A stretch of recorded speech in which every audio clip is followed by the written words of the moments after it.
আসসালামু আলাইকুম। ছোট্ট একটা ভিডিও নিয়ে হাজির হয়ে গেলাম। আজকে আমি বাগানের ধুন্দুল গাছগুলোর যত্ন করব। এই মুহূর্তে গাছে আমি কি যত্ন করি আর কি খাবার দেই ভাবলাম আজকের ভিডিওতে সেটাই দেখিয়ে দিই। প্রথমেই চলে আসলাম ঢ্যাঁড়স হারভেস্ট করতে। দেখেন, ঢ্যাঁড়স নিয়ে আমি সবসময় বলি ঢ্যাঁড়স কিন্তু প্রতিদিন হারভেস্ট করতে হয়, হয়তো বা মাঝে একদিন গ্যাপ হতে পারে, তবে প্রতিদিনই আসলে হারভেস্ট করার প্রয়োজন পড়ে। একদিন হারভেস্ট না করলে এই ঢ্যাঁড়সটা এমন শক্ত হয়ে যায় যেটা আর খাওয়ার যোগ্য থাকে না। তাই প্রথমে আজকে কিছু ঢ্যাঁড়স হারভেস্ট করে নিলাম। আর এই ঢ্যাঁড়সগুলো আমি ছোট থাকতেই হারভেস্ট করে ফেলি, একদম কচি কচি।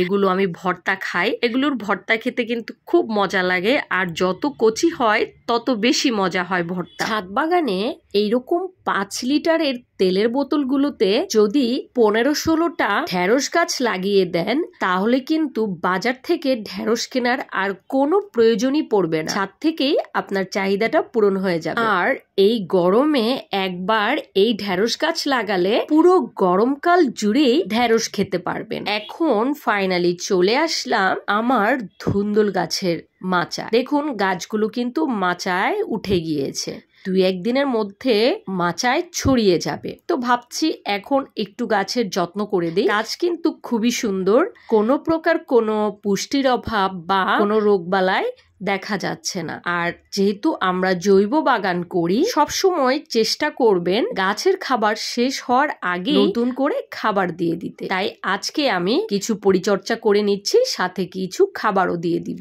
এই যে এখন আমি গাছের গোড়ার দিকের পাতাগুলো কেটে দিলাম।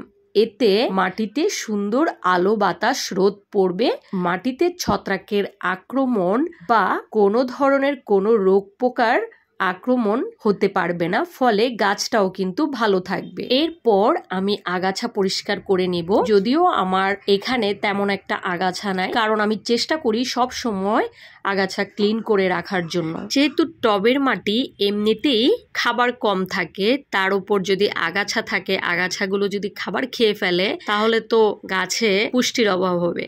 এর জন্য সব সময় চেষ্টা করবেন গাছে যাতে কোনোভাবেই আগাছা না জন্মায়। নতুন করে অনেক ফলন আসছে মাশাআল্লাহ। আর দেখুন ধুন্দুলগুলো কত বড় হয়ে গিয়েছে, এখানেও কিন্তু সব বড় হয়ে গিয়েছে। ইনশাআল্লাহ নেক্সট ডেতে এগুলো আমি হারভেস্ট করে নিব। চলুন এখন ধুন্দুল গাছে কিছু খাবার দিয়ে দিই। তার আগে অবশ্যই মাটি এইরকম করে আলগা করে নেবেন।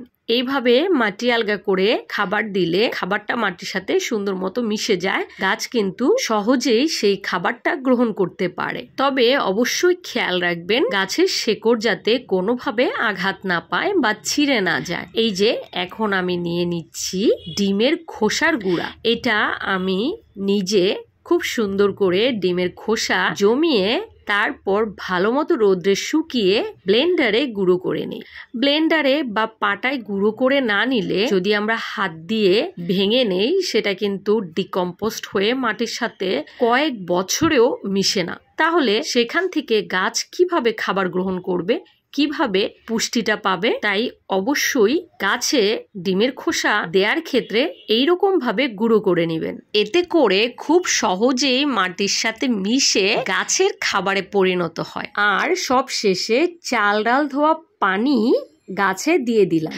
আশা করছি আমার আজকের ভিডিওটা ভালো লেগেছে। ভালো লাগলে প্লিজ লাইক এন্ড সাবস্ক্রাইব করে দিবেন। আল্লাহ হাফেজ।